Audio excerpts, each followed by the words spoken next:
इस गरिमामय सभा का सभापति आदरणीय शिक्षा मंत्री जी, प्रमुख अतिथि हामीलाई उत्साह बढाइदिनलाई उपस्थित भइदिनु भएकोमा सम्माननीय प्रधानमन्त्रीज्यू, पर्यटन र संस्कृति मन्त्रीजी, योग गुरु हरिप्रसाद पोखरेलजी, हाम्रा आदरणीय शिक्षा सचिवज्यू र यहाँ उपस्थित योगका साधकहरू, योगका गुरुहरू, मेरा साधनाका गुरु भाइहरू, सबैलाई मेरो हार्दिक अभिवादन छ। आजको जुन यो योग दिवस हामी मनाइराखेका छौँ, यसको इतिहास भन्नलाई त युनाइटेड नेसनले 2014 को 11 दिसम्बरमा योग दिवस मनाउने निर्णय गर्यो। तर यसको इतिहास लामो छ, 15,000 वर्ष पुरानो छ। आजकै दिन उत्तरी हिमाली भेगमा सदाशिव शिवले आफ्ना सप्तऋषिहरूलाई राखेर आजदेखि सूर्य दक्षिणायन हुन्छ। आजको सबभन्दा लामो दिन हुने दिन हो। त्यसकारणले दक्षिणतिर मुख फर्काएर शिवजीले आफ्ना सप्तऋषिहरूलाई ध्यान र योगको पहिलो उपदेश 15,000 वर्ष पूर्व यही हिमाली क्षेत्रबाटै र सप्तऋषिलाई सातै दिशामा गएर सबै देशमा गएर यसको प्रचार गर भनेर उहाँले पठाउनु भएको। त्यो यो दिन बडो महत्त्वपूर्ण छ र यसको थालनी चाहिँ यही हिमाली भेगबाट भएको थियो। उत्तरी हिमाली भेगमा र सप्तऋषिहरूले चाहिँ गएर यो योग र ध्यानका सन्देश विश्वभरिमा फैलाए। यहाँ नेपालमा पनि युनाइटेड नेसनले योग दिवस अप्रुभ गर्नुभन्दा अगाडिदेखि नै हामी यो गराइराखेका थियौँ कि विश्व योग दिवस हाम्रो विद्वान डाक्टर हरिप्रसाद पोखरेलजीको नेतृत्वमा 2036 सालदेखि नै हामीले यो गराइरहेको थियौँ कि अन्तर्राष्ट्रिय योग दिवस मनाऊँ।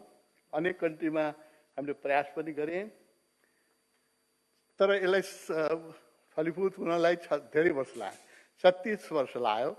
जब युनाइटेड नेसनले एडप्ट गर्यो कि 2015 को 21 जुनदेखि हामी योग दिवस मनाउँछौँ, तब मात्रै हाम्रो सरकारले पनि अप्रुभल गर्यो कि माघ 1 गते, जुन हामीले माग गरिराखेका थिए, माघ 1 गते राष्ट्रिय योग दिवस हामी मनाउँछौँ। त्यसकारणले यसको जडो चाहिँ युनाइटेड नेसनले 2014 मा यसलाई अप्रुभ गरे पनि यसको जडो चाहिँ नेपालमा छ, हिमाली भेगमै छ र यो 15 वर्ष पुरानो संस्कृति हो। अब योगको बारेमा विश्वमै एउटा के भ्रम छ भने योग भनेको स्ट्रेचिङ या त्योभन्दा बढी प्राणायामका केही प्रयोग, यतिमै योगको परिचय छ विश्वमा। हामी कहाँ पनि अधिकांश व्यक्तिलाई योग भनेको योगासन र प्राणायाम, यो योगका 8 अंग मध्ये 2 महत्त्वपूर्ण अंग अवश्य हुन्। तर त्यसको लक्ष्य योगको के छ भने यम नियम, यसको यम नियम, आसन, प्राणायाम, प्रत्याहार, धारणा, ध्यान, समाधि, समाधि लक्ष्य हो हैन। र प्रत्याहार, धारणा, ध्यान यसको मूल, यसको हृदय जुन हो त्यो प्रत्याहार, धारणा, ध्यान हो। यम नियम, आसन, प्राणायाम त्यसको तयारी मात्रै हो, लक्ष्य होइन। पहिले उद्देश्यमा पहिलो श्लोकमै पतञ्जलिले के भनिदिनु भने चित्तवृत्ति निरोध यति योगा। पतञ्जलिका जुन श्लोकहरू, सूत्रहरू छन्, 196 सूत्रहरू छन्। त्यसमा प्राणायाम र योगको बारेमा धेरै कम भनिया छ। अधिकांश कुरा ध्यानको बारेमा भनिया छ, समाधिको बारेमा भनिया छ। योग आफूसँग मिल्नु हो, म को हुँ, किन यो पृथ्वीमा आएँ, मेरो जीवनको उद्देश्य के हो, जन्म पहिला कहाँ थिएँ, यो शरीर हाम्रो पर्मानेन्ट रेजिडेन्स होइन, पिआर पर्मानेन्ट रेजिडेन्स कसैलाई मिलेको छैन, हामी यहाँ केही दिनको ट्राभलर हौँ। त्यसपछि हामी फेरि कहाँ जान्छौँ, कुन स्थितिमा जान्छौँ, र त्यसको पनि तयारी, किन मृत्यु त आउँदैछ, हामी सबैको आउँछ, त्यसको लागि केही तयारी पनि गर्नु पर्यो। जो जीवन जिउनलाई हामीले युनिभर्सिटीमा 24 वर्ष घुट्छौँ, 25 वर्ष घुट्छौँ भने एउटा ग्रेसफुल ब्युटिफुल डेथको लागि पनि हामीले केही गर्नु पर्यो, र त्यसको लागि तयारी थियो यो योग, आफूसँग आफू परिचय हुने। त्यस कारण सबभन्दा पहिला यो भ्रम तोड्नु पर्यो कि योगा इज ए स्ट्रेचिङ या प्राणायाम होइन, योग हो चित्तवृत्ति निरोध। अब चित्तका वृत्तिहरू कस्तो छन्, अहिले विज्ञानले अहिले त हामी मेजर गर्न सक्छौँ। 75,000 विचार प्रत्येक घन्टा मान्छेको मनमा आउँछ, 75,000 थट्स, र त्यसमा 95% थट्स रिपिटेटिभ हुन्छ, त्यही विचार आइरहेको छ, 5% विचार मात्रै नयाँ हुन्छ। अब यो एक प्रकारको ब्यान्डनेस होइन कि त्यही रेकर्ड हामी बजाइराखेका हुन्छौँ। अनि हाम्रो आफ्नो मनलाई बुझ्यौँ भने मनमा के विचार आउँछ, आधा घन्टा तपाईँले इमान्दारी साथ लेख्नुभयो भने त्यो कागज तपाईँले कसैले पढ्न दिन सक्नुहुन्न। हाफ एन आवर एकदम इमान्दारी साथ तपाईँमा मनमा उठेका जति विचार छ त्यसलाई लेख्नुहोस् त, त्यो कुनै पागल मान्छेले लेखा जस्तो लाग्छ। यति थरीका विचार हाम्रा मनमा आउँछन् होइन। यो दुईटा अल्टरनेटिभ छ मित्र, आइदर मेडिटेसन और म्याडनेस। जबसम्म हामी ध्यान गर्दैनौँ, मनको अधीन हुन्छौँ, हामी लगभग पागलै हुन्छौँ। यो दुनियाँ पागल छ। हेर्नुहोस्, अहिले कोरोनाको यत्रो क्राइसिसमा जब मान्छे खान बिना मरिरहेछ, तब चाहिँ पृथ्वीमा $140 प्रत्येक मिनट नयाँ न्युक्लियर विपेन बनाउनमा खर्च भइरहेछ। भन्नुहोस् त, जब मान्छे 8-10% मान्छेले एक छाकभन्दा बढी खाँदैन होइन, 10% मान्छे एक छाके छन् पृथ्वीमा, तब हामी एक मिनटमा करिब 15 करोड रुपियाँ, नेपाली रुपियाँमा हेऱ्यो भने 15 करोड रुपियाँ हामी विपन बनाउनुमा खर्च गरिराखेका छौँ। जबकि हामीसँग 15,000 एटमिक विपन छ, न्युक्लियर विपन 15,000 छ। यस्तो पृथ्वीलाई 7 चोटि हामी ध्वस्त गर्न सक्छौँ, हरेक व्यक्तिलाई 7 चोटि मार्न सक्छौँ। यति विपन हुँदा पनि प्रत्येक मिनट हामी 15 करोड रुपियाँ खर्च गरिरहेका छौँ भनेपछि यो म्याडनेस होइन। त्यस कारणले दुईटा अल्टरनेटिभ छ, कि त हामी योग र ध्यानलाई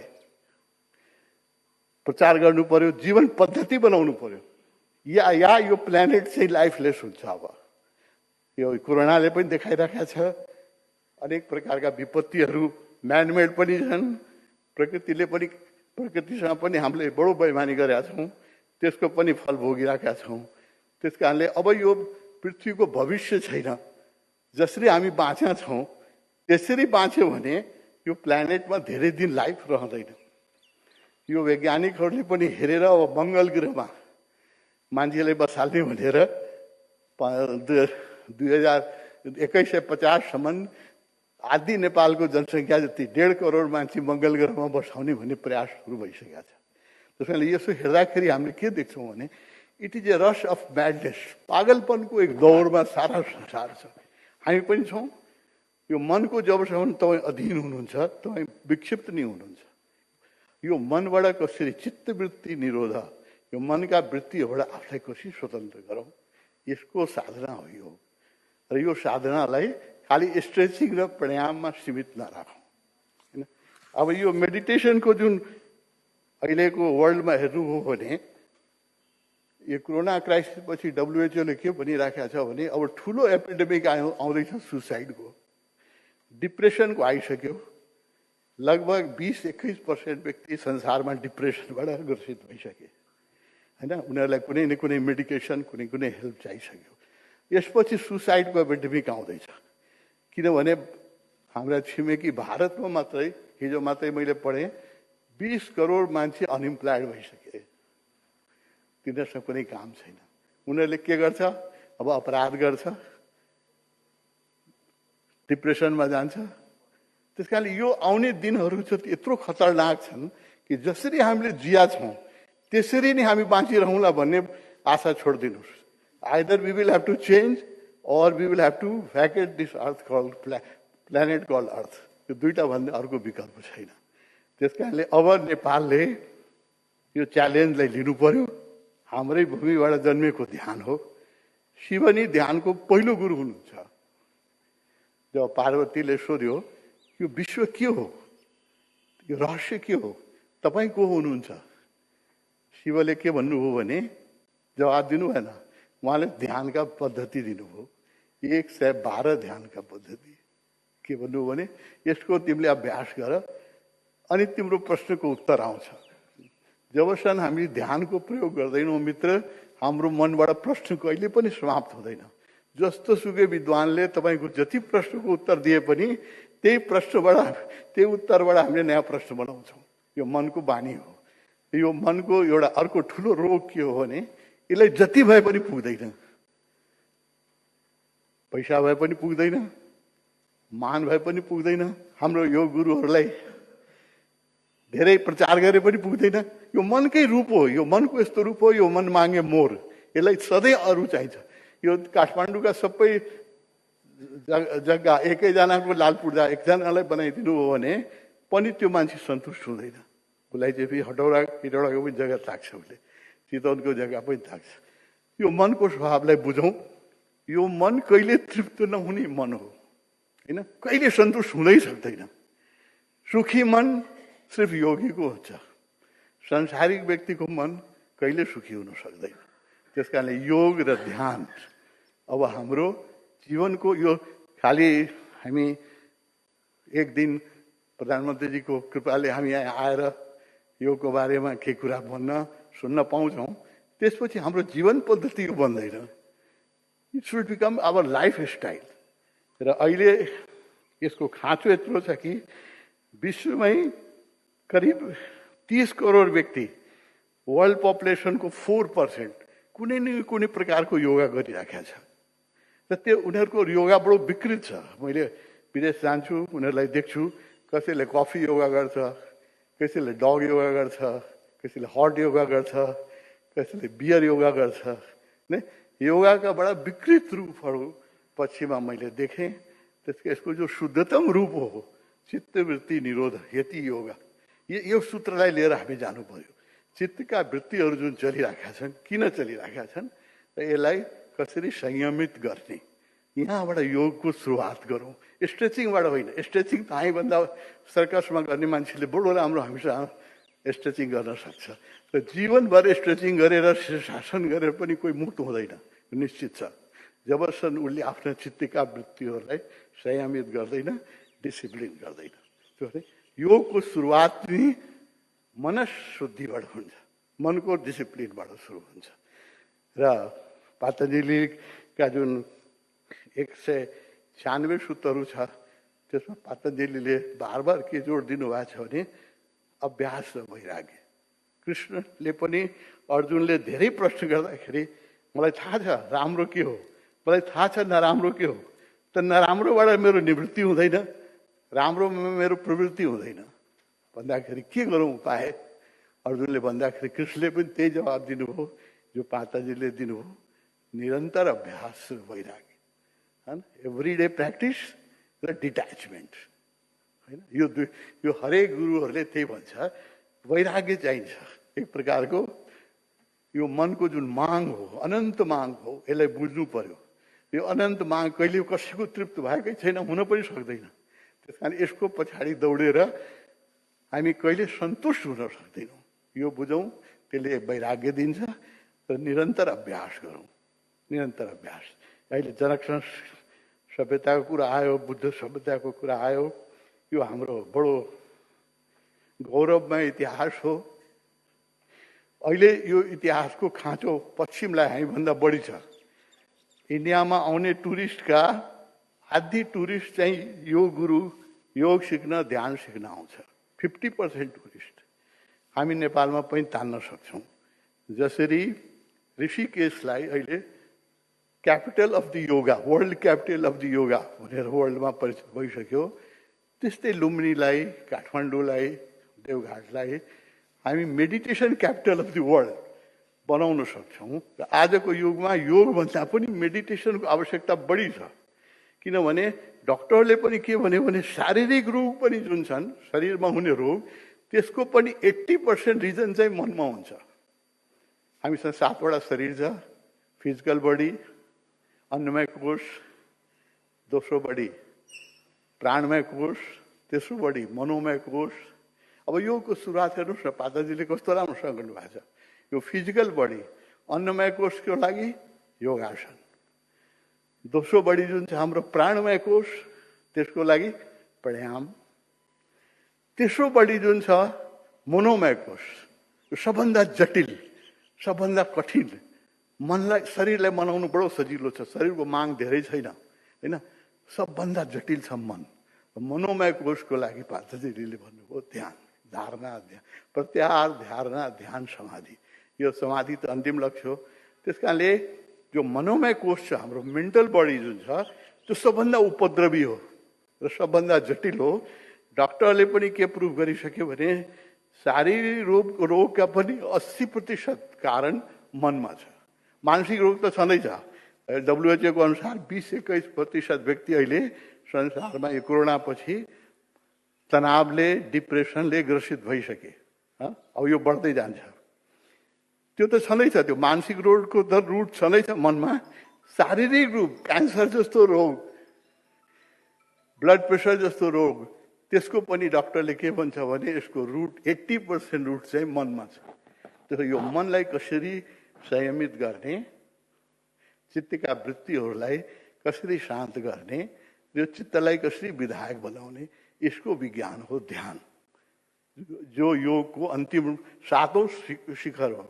प्रत्याहार, धारणा, ध्यान, र त्यसपछि आउँछ समाधि। त्यस कारणले ध्यानलाई हामीले अहिलेको युगको यो अनिवार्यतामै भइसक्यो। अब यो चोइस छैन, either we will meditate or we will become mad. Already we have become mad. संसारको दृष्टिकोण हेर्नु, संसारको जुन गति छ, मङ्गल ग्रह जानलाई अरबौं रुपियाँ खर्च गर्ने, जहाँ न एउटा रुख छ, न एउटा पानी छ, न पहाड छ, हिमाल छ, त्यहाँ गएर मान्छे कसरी बस्छ? त्यसको लागि चाहिँ अरबौं खरबौं रुपियाँ खर्च गर्ने। यही पृथ्वीमा मान्छे भोको मरिरहेका छन्।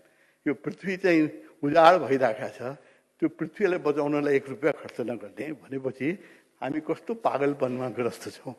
यो पागलपनको मुक्तिको लागि पातञ्जलीले दिएका सूत्रहरू अष्टावक्र, अहिले जनक संस्कृतिको कुरा आयो, एउटा महान ग्रन्थ नेपालमा जन्मेको हो, त्यसलाई भन्छ अष्टावक्र संहिता, जसको 20 श्लोक सुन्दा सुन्दा जनक राजमहलमै बसेर बुद्धत्व प्राप्त गर्नुभयो। हाम्रो राजकुमार बुद्धलाई त 6 वर्ष जङ्गलमा बस्नु पर्यो, रुखको मुनि बस्नु पर्यो, परिवार छोड्नु पर्यो बुद्धत्व प्राप्त गर्नलाई। तर जनक संस्कृति यस्तो थियो कि दरबारमै बसेर 5 मिनटमा 20 श्लोक सुन्दा सुन्दा उहाँ मुक्त हुनुभयो। यस्तो अद्भुत ग्रन्थ छ, जो हाम्रो नेपालमै जन्मेको ग्रन्थ हो अष्टावक्र महागीता। मित्र यहाँ सबै विद्वानहरू हुनुहुन्छ, म आग्रह गर्न चाहन्छु, जस्तो गीतालाई इन्डियाले राष्ट्रिय पुस्तक भन्छ, रामायणलाई थाइल्यान्डले राष्ट्रिय पुस्तक भन्छ होइन, विदेशमा राष्ट्रपतिहरूले, प्रधानमन्त्रीहरूले पनि बाइबल र कुरान लिएर चाहिँ शपथ लिन्छन् र आफ्नो सिराना मुनि राख्छन्। त्यस्तै नेसनल बुक एउटा नेपालको हुनु पर्यो, त्यो अष्टावक्र गीता हुनसक्छ, बुक अफ नेपाल। त्यो किताब को बारेमा म सबै विद्वानहरूलाई भन्छु, एकचोटि पढ्नुहोस्। मनलाई मुक्त गर्ने त्योभन्दा राम्रो पुस्तक संसारमै छैन। त्यस कारणले त्यसले महागीता बन्यो। त्यो गीताको अर्जुनलाई त 700 श्लोक सुनाउँदाखेरि पनि कृष्ण अर्जुन मुक्त भएको प्रमाणित गर्न सक्नु भएन। तर अष्टावक्रको 20 श्लोक सुनेर जनक राजा मुक्त हुनुभयो। यो प्रमाणित सत्य हो। त्यो पुस्तकलाई नेपालको राष्ट्रिय पुस्तक घोषित गर्न म आग्रह गर्छु। र जसरी योगलाई हामीले अन्तर्राष्ट्रिय रूपमा स्वीकार गरे, त्यस्तै ध्यानलाई अन्तर्राष्ट्रिय रूपमा स्वीकार गरौँ।